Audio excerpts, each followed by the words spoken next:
はい、伊丹ローズガーデンの広沢です。2週間前に3番花の超過切り枝整理をしたこちらの神戸スマクのバラ園なんですけれども、今日秋剪定をいたします。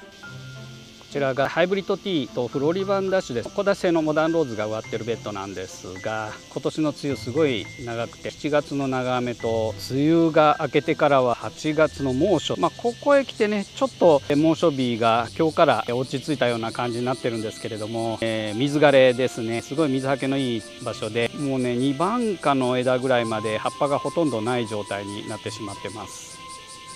こちらのベッドもそうですね。葉っぱがもうほとんどないんですけれども、4番花がね、3番花の超過切りした時につぼみ合った花がポツポツ咲いてはいるんですけれども、下の方のね葉っぱがない状態でちょっと厳しい状態ではありますけれどもね。こちらのベッドも桜の木の下でかなり条件的には悪いんですけれども、逆にあまりカンカン照りがずっと続くっていう環境ではないためか、少し葉っぱが残ってる木もありますね。木漏れ日が少し当たるというような環境なので、逆にそれが功を奏して水枯れを防ぐことができてたのかなという感じではあります。これがねゴールドバニーですね。ゴールドバニーはねすごいやっぱり枝立ちがこう綺麗にね伸びていい樹形になって、で花の数もすごい多くてね、古典的なというか定番の黄色のフロリバンダなんですけれども、やっぱり名花だなと思いますね。これ3番花の枝ですね。少し成長が早いんですかね。開花サイクルがちょっと早いというのもありますから、おおむね今切ってる枝、2番花からまず3番花が2本上がったりしてますので、極力その枝の数をね減らさないようにします。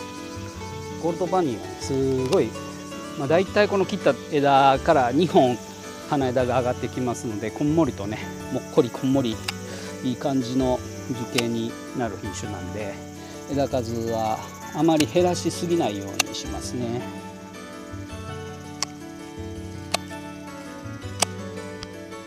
でこっち手前ですんで、奥の方は少しだけ1目ぐらいね、ちょっと高めにしてやればうまいことね咲かせることができると思いますね。はい、ゴールドバニーでした。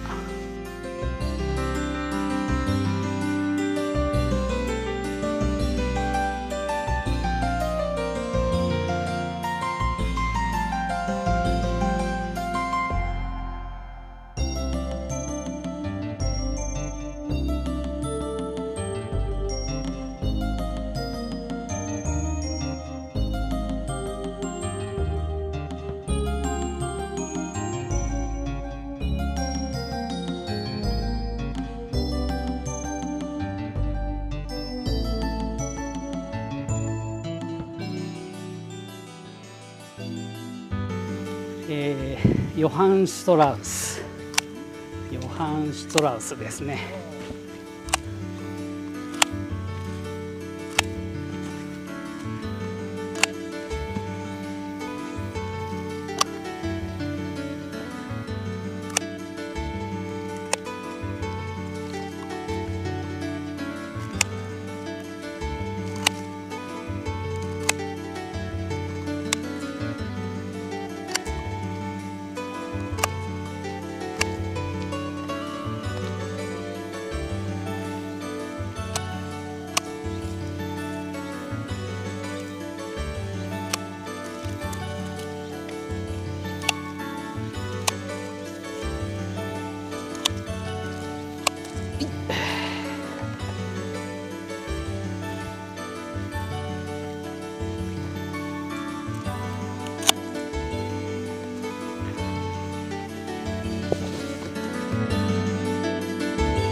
これはブライダルピンクですね。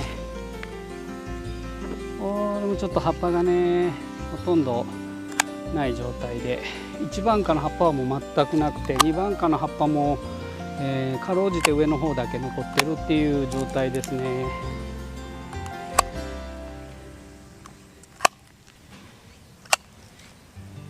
2週間前にね3番花の超過切りをして、その後上がってきた枝はあるんですけども、すごい貧弱なね、まだやっぱり夏の枝っていう感じで細いのが上がってきてますけども、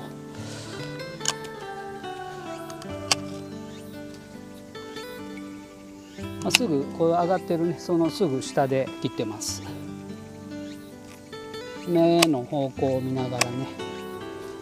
で場合によってはこういうふうにその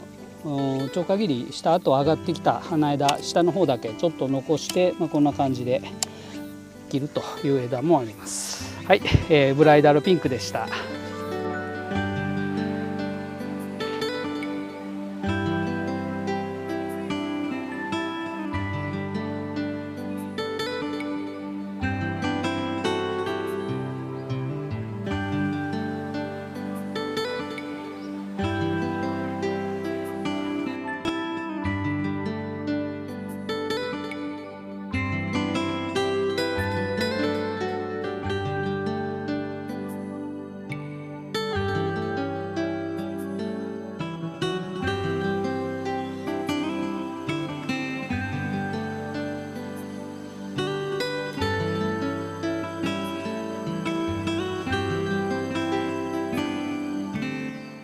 はい、これはサンクチュアリハイブリッドティー、菊尾さんの品種ですね。花持ちのいいハイブリッドティーで、花もそこそこの大きさの花で、花弁数ちょっと多めなんですよね。で最初剣弁更新咲きで、その後ねロゼット咲きになりますね。花持ちがすごくいい花で、香りもいいですね。枝数はこんな感じで、やっぱハイブリッドティーですね。そんなに多くはないです。これもやっぱり2番花で切ってます。2番花の花枝ですね。これシュート、途中シュートの2段目3段目ですね。はい、ハイブリッドティーは簡単ですね。サンクチュアリでした。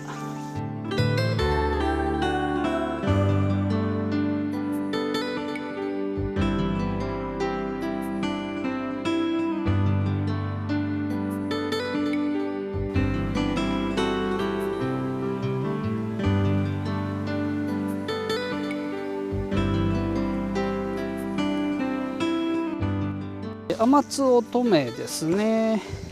2019年12月。2019年12月。まだ1年経ってない。こ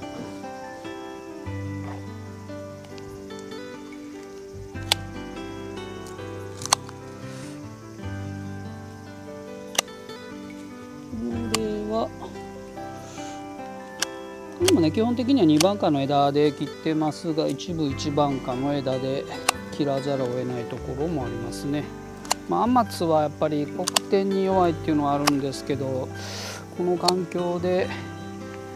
1番花の枝は全然葉っぱないですけどね、2番花の枝は少し葉が残ってますね。でもね枝充実してないですね。結構サクサクの枝で、しょうがないですね。あんま病気に強い品種じゃないんでね、典型的な黄色品種というか黒点には弱いですね。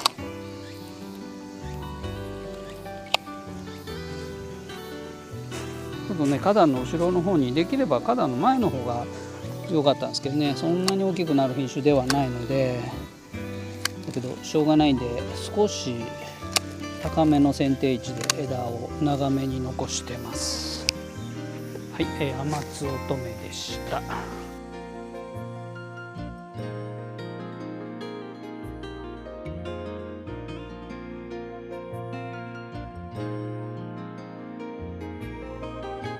アイスバーグですね。株よくできてます。まだちょっと肥料がそんなに薄くはなってないかなっていう感じではありますけどもね。でも春先のね、もう黒いような色のアイスバーグではなくなってきてますんで、アイスバーグこそね、あんまり枝数を減らすとやっぱり花数が減っちゃう、アイスバーグらしくなくなってしまう品種ですので、これはねできるだけ枝数は多く残しておきます。細い枝からもね花枝上がってきますから、なのでやっぱりハサミで切る回数はハイブリッドティーなんかの何倍も多いですよね。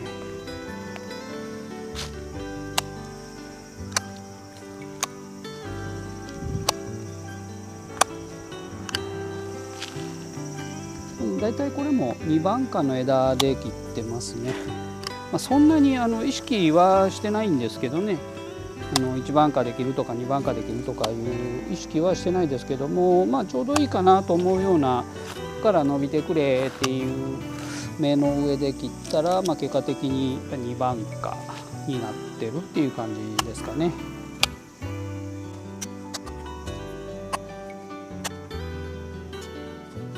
今ね上がってるのが3番花が咲いてるんですよね。で見ての通りぶわーってもう枝交差して咲いてますよね。この状態で全然 OK なんで、こんもりとなんか塊で咲いてるっていうような株立ちにするのがね、株姿にするのが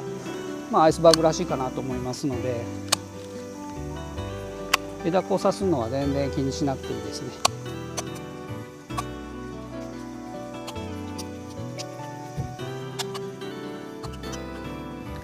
やっぱりこれね手前の方はちょっと低めにして、奥の方はちょっと高めにしてやるとね、立体的に株姿株立ちを立体的にすることができるのでね、こんな感じで少し後ろの方が背が高くなるように調整してやるといいと思います。もちろんその次上がってくる枝っていうのはその枝の切った枝のね勢い太さとかから充実度によってだいぶ違うんでね、よく充実した太い枝を切る場合はちょっと低めにするとかね、その辺の調整は必要ですね。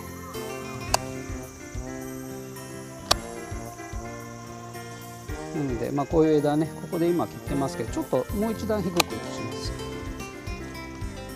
太い枝なのでね、これはここで切ってこっちへ出てくると。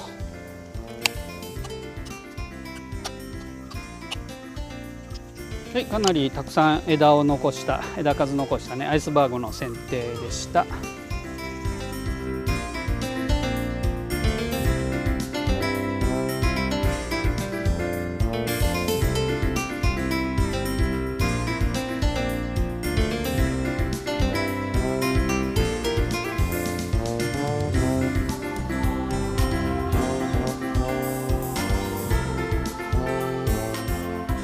これはブラックティーですね。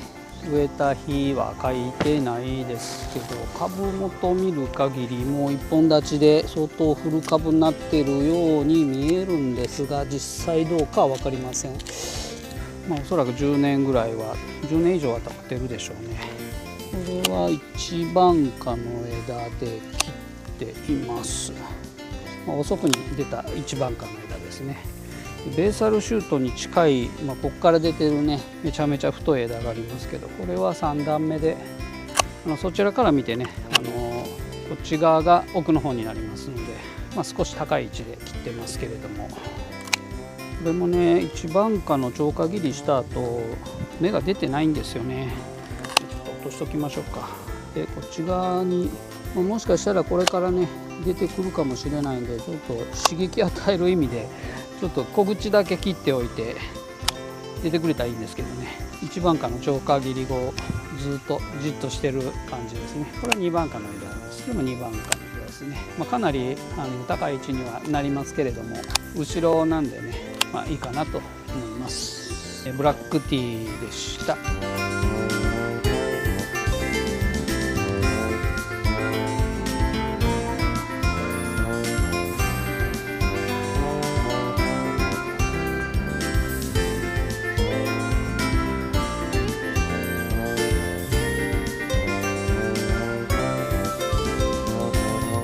リアチャイルドです。これもねそんなに大きくならない、どちらかというともう Y 性の品種ですね。黄色の品種としては多少病気に強いかなと、そんなにピースみたいにねバラバラと葉っぱを落とすっていう感じでもなく、コンパクトにこんな感じでまとまりますね。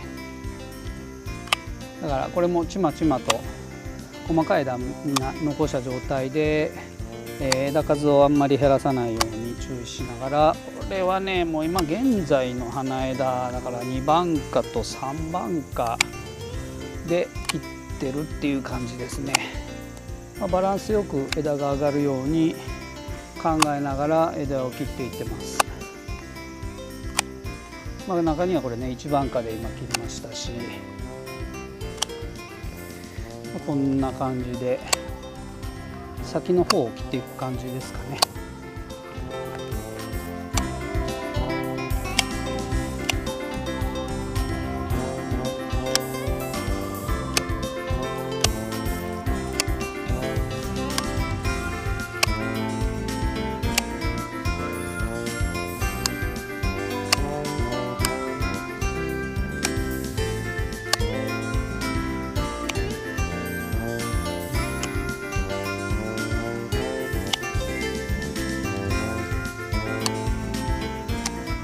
ジュリアチャイルドでした。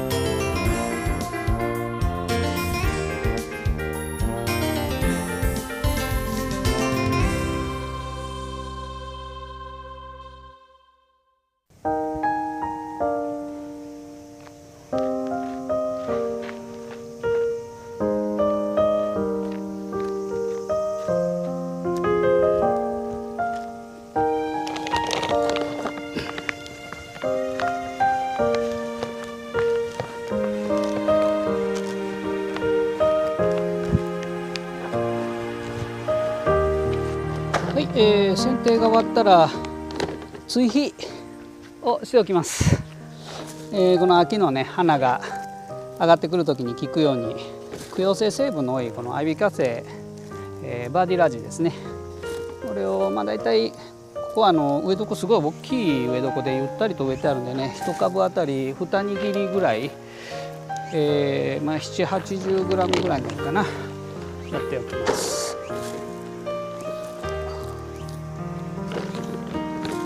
もともとねこのアイビカセイバーディラジって苦溶性の成分が多いんで、正確には土に混ぜ込むタイプの肥料になりますけれども、こうやって表面にばらまいとくだけでも結構長い間よく効いてくれます。この粒のところに細かい根っこが巻いてきます。面白いものでね、なんか根っこが餌食べに来てるような感じになりますけどね、長い間ゆっくり効いてくれるんで、こういう当たりも少なくてね非常に使いやすい肥料ですね。有機肥料の場合ね、今年みたいにもうクソ暑い日がずっとまだ続きますんで、そうするとその発酵が早くなって早く効きすぎてしまうという嫌いもあると思いますのでね、そういう意味でも化学肥料の方がコントロールはしやすいですね。